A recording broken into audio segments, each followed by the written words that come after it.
So before you start your first program in Java, you're going to want to download either a text editor or an integrated development environment. So this will be what you run your Java code in. So the IDE that I use is called Intellij. So to download Intellij, you can just Google Intellij and then go to the first link and then click download. That'll bring up the website. And there's the Ultimate Edition and the Community Edition. So the Ultimate Edition is the paid version and the Community Edition is the free version, which is what I'll be using. So if you just click download.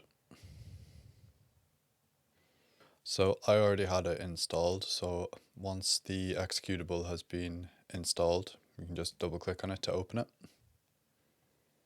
Now I already have IntelliJ installed, but I'm going to uninstall it so I can go through the process.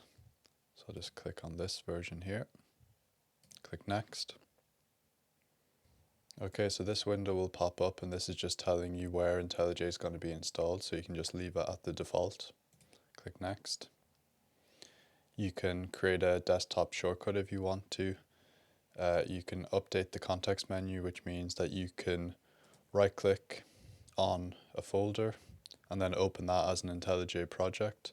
So I'm going to add that. I'm going to add it to the path and I'm not going to create any associations for now. So I'll click next and install. Okay, so once that's installed, this window will pop up here and I will manually reboot it later and click finish.